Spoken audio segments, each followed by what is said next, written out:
젤렌스키 대통령이 러시아와 미국의 종전 협상에 대해 충격적인 발언을 했는데요. Зустріч в Саудівській Аравії для нас це було сюрпризом. Я думаю, так як і для багатьох. Принципово, щоб будь-які перемовини щодо закінчення війни відбувалися не за спиною у ключових суб'єктів, яких зачіпають наслідки російської агресії. 러시아와 미국의 일방적인 종전 협상을 두고 젤렌스키 대통령은 참담함을 감추지 못했고 결국 우크라이나 패싱이 현실화되면서 지금까지 트럼프 환심을 사려던 젤렌스키도 태도를 바꾼 겁니다. 그러나 트럼프 대통령은 우크라이나에서 선거가 치러져야 한다는 말을 반복했으며 사실상 러시아 의도대로 젤렌스키를 몰아내고 친러시아 대통령을 세울 것도 우려되고 있습니다. 게다가 우크라이나를 나름 지원하던 유럽도 이에 배제되면서 국제사회의 힘의 논리가 나온 건데요. 러시아와 손잡은 미국이 유럽이 러시아를 제재한다며 우크라 종전을 위해 양보하라고 전한 겁니다. 이렇게 되면 미국과 러시아 경제협력이 가속화되며 유럽은 러시아 제재를 풀어버리게 될 상황입니다. 바이든의 러시아 고립 기조가 풀리며 국제정세는 전혀 다른 방향으로 흐르게 된 것이죠. 상황이 이러하자 도널드 트럼프 대통령은 측근이 말한 것과 같이 한국은 새로운 국면을 맞게 되었는데요. 그런데 여기서 중국은 발빠르게 냄새를 맡고 전격 한국에 대한 각종 금지를 추진하고 있습니다.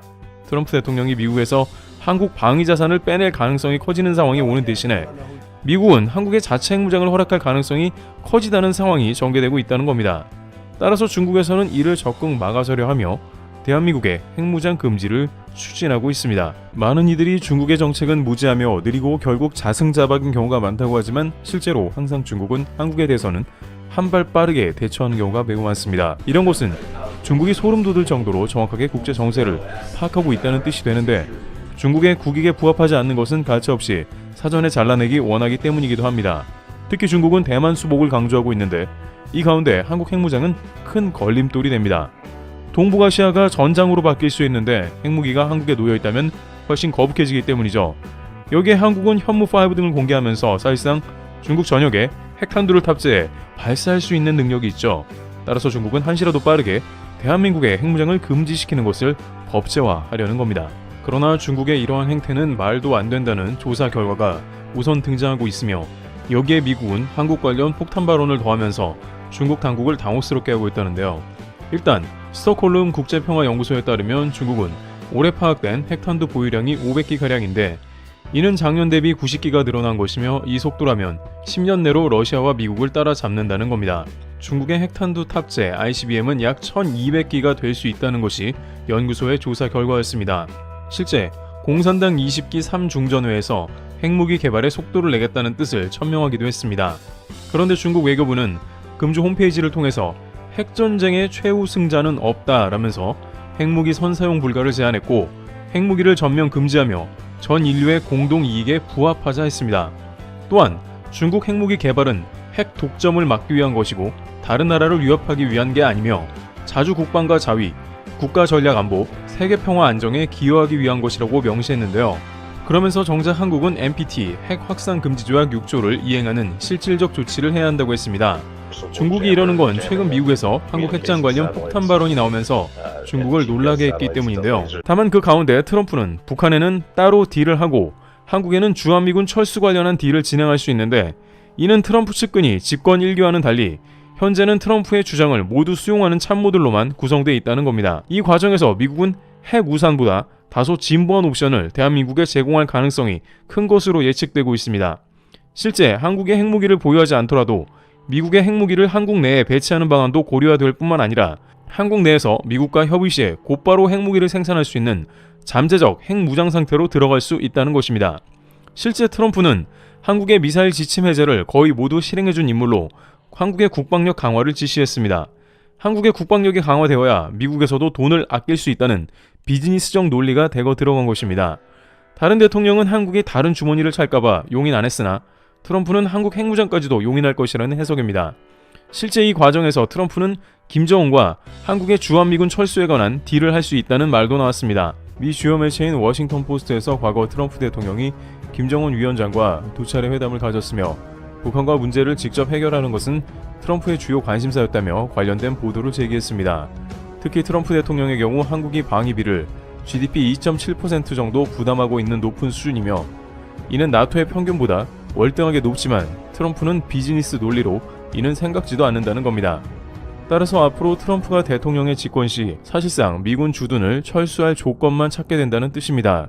또한 김정은 위원장도 트럼프 대통령과 대화에서 북한에 달러를 공급할 실마리를 찾으려 할 것이기에 트럼프가 당선되어 주한미군 철수 카드를 들고 온다면 탑다운 방식의 빅딜이 생길 수도 있다고 전망했습니다. 실제 미국 트럼프 정부에서 백악관 국가안보보좌관을 지낸 허버트 전 보좌관은 트럼프 전 대통령이 당선되면 북한 김정은과 브로맨스를 하려고 애를 쓸 것이라 답했습니다. 허버튼 보좌관에 따르면 트럼프 대통령 당선 시 김정은은 트럼프한테 제안할 거래가 있다라고 말할 것이며 김 위원장이 트럼프 전 대통령에게 다음과 같은 충격적인 제안을 할 것으로 판단했습니다.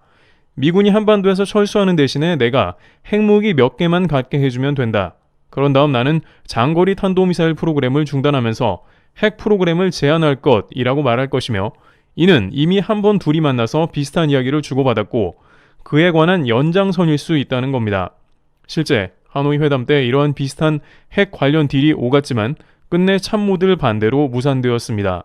당시 트럼프는 북한이 핵 개발을 제한한다더라 라고 했지만 폼페이오 국무장관 등은 너무 낮은 수준의 핵 개발 제한이라서 북한이 조삼모사식으로 속이려 했다는 식이라 트럼프를 말렸습니다.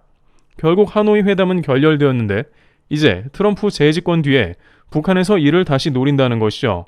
게다가 트럼프는 주한미군까지 철수시키려고 하니 북한은 더욱더 절호의 기회를 맞은 셈인 겁니다. 하지만 결국 복잡한 딜의 반대급부로 대한민국의 핵무장을 용인할 수밖에 없다는 말이 나온 것입니다. 민주당은 오바마 때부터 바이든, 해리스 현재 부통령까지 한국의 비핵화를 고수하며 계승하고 있습니다.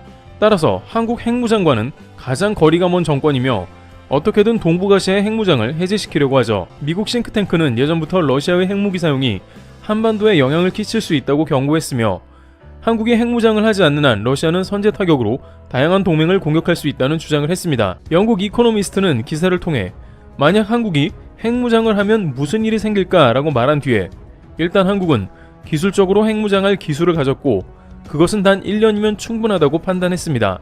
그들은 핵이 없으면서도 잠수함 발사 탄도미사일 SLBM을 개발한 건 한국이 유일하다고 말하면서 이것이 의미하는 바는 허락, 사인만 떨어진다면 한국은 즉시 핵무기를 생산할 수 있다는 겁니다. 한국의 핵기술은 원전 수출에서 증명되었듯 세계적이며 원전 26기에서 나오는 사용 후 핵연료 이용이 가능하다는 겁니다. 그러면서 이코노미스트는 한국의 최대 쟁점인 미국의 허락을 어떻게 얻을 건지에 대해 조명했는데요. 미국은 핵우산 옵션 등을 한국에 제공한다고 하지만 트럼프는 한국에 대해 호의적이지 않다고 말합니다. 그런데 바로 그것이 한국을 핵무장으로 연결하며 전 세계에서 보호받을 수 있다고 지적하는데요. 실제 미국의 트럼프 전 국가안보보좌관인 맷 마스터는 자신의 자서전에서 트럼프 한국 관련 놀라운 발언을 했는데 그는 트럼프는 한국이라는 단어만 들어도 항상 화를 냈다라면서 한국을 싫어했다고 말합니다. 트럼프는 한국은 FTA로 미국의 일자리를 빼앗았으며 그들은 국방 무임 승차를 하고 있다라는 게 골자였으며 항상 한국에서 방위비를 이자까지 모두 받아내거나 아니면 주한미군 철수를 해야 한다고 말했다는 겁니다. 또 트럼프는 시진핑에게 한미연합훈련은 돈 낭비라면서 중국이 듣기 좋아할 말을 했다는 것이죠. 따라서 트럼프가 당선이 된다면 임기 초반부터 강력하게 주한미군 철수를 몰아붙일 가능성이 매우 큰데 그 대신 한국의 반대급부로 자체 핵무장을 용인하는 빅딜이 성사될 수 있을 것으로 내다보는 겁니다. 일각에서는 한국이 핵무장하면 국제사회에서 매장되며 한국은 모든 무역의 불이익을 감수해야 한다라고 하지만 미국 트럼프 대통령이 앞장서서 이를 커버하기 때문에 미국이 보호하는 관계로 한국은 위기를 넘긴다는 것이죠. 따라서 이런 흐름 가운데 한국의 핵무장은 한국의 기술력과 더불어 미국 정권 교체로 의외로 빠르게 온다는 겁니다. 이런 발표가 나자 중국에서는 트럼프가 당선되는 게 중국 경제의 이득이라고 생각했다가 발칵 뒤집혔는데요. 중국 국방에서는 영국 이코노미스트 분석에 동의하며 한국은 실제 핵탄두 3,000개 이상의 생산 능력을 보유했으며 ICBM, SLBM 등 핵탄두를 실어 중국의 모든 지역까지 커버해 발사할 수 있는 능력이 있다고 강조하면서 한국의 핵무장은 중국의 가장 큰 위협이 되며 동시에 남중국해 패권까지 영향을 끼친다고 우려했습니다. 중국 군사 전문가 숭중핑은 한국 핵무장으로 인해 동북아 밸런스가 깨질 수 있다 하면서 가장 조심해야 할 것으로 지적했습니다. 중국은 자신의 핵무기는 늘려가면서도 주변국이나 전세계 핵무장은 거세게 반대하고 있는데 그중에 가장 핵무기를 빠르게 만들어낼 수 있는 한국의 핵무장에 대해서 우려하고 있는 것입니다. 게다가 트럼프 당선으로 인해서 한국의 핵무장 되면 대만 역시 포기해야 할 수 있다고 여기고 있는데요. 최근 전세계 군사 매체 등에서는 중국이 대만을 침공한 뒤에 북한을 부추겨 한반도 침공을 할 수 있다는 예상이 나왔습니다. 중국도 자신이 대만을 침공하면 혼자 미국과 혹은 연합군 등 다양한 세력과 싸워야 하는 쉽지 않은 싸움을 해야 합니다. 따라서 핵이 있는 북한에게 한국을 공격하게 하고 미국 등 동맹의 힘을 분산시키는 전략을 구사할 수 있다는 것이죠. 하지만 트럼프 당선으로 한국이 핵무장을 해버리면 대만을 쳐들어가는 데 있어 북한을 배제해야 합니다. 한국이 핵을 보유하면 북한도 쉽게 움직일 수 없으며 러시아도 중국을 돕는데 꺼리게 된다는 것이죠. 미국도 핵잠은 그 어느 국가에도 내주지 않다가 중국의 이러한 대륙간 핵잠 가능성이 대두되면서 즉각 오커스를 통해 핵잠 공급 의사를 밝힌 것이고, 중국은 이번 주에도 그에 대해 또 비판을 했는데요. 본인들도 핵잠을 운용하면서도 다른 나라는 핵잠을 쓰면 안 된다면서 내로남불의 자세가 나온 것입니다.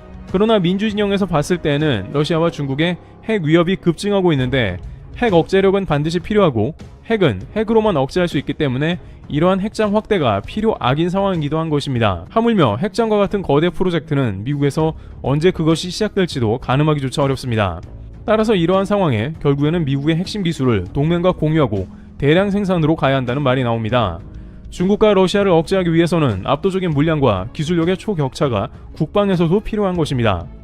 미국 혼자서 전세계 경찰 역할을 하기에는 이제 서로 국가 간의 탐욕이 도를 넘어서고 있는 상황이며, 독재자들이 활개치면서 약소국을 위협하기에 좀 더 확실한 억제제가 요구된다는 흐름인 것이죠. 따라서 이 가운데 민주진영 무기 생산 강국들에 좀 더 제한을 풀어야 한다는 요구가 나오고 있습니다. 지금 전세계 군비가 올라갈 이 시점이 적기이며 그것을 잘 해내는 나라들을 판단해야 하는 것입니다. 체코를 비롯해 슬로바키아 등 군사 채널에서는 최근 한국의 방산 관련해 시간을 잘 지키는 점을 거론합니다. 특히 잠수함 분야에서도 인도네시아의 세척을 문제없이 인도하는 등 조선업에서도 최고 실력을 보유하고 있습니다.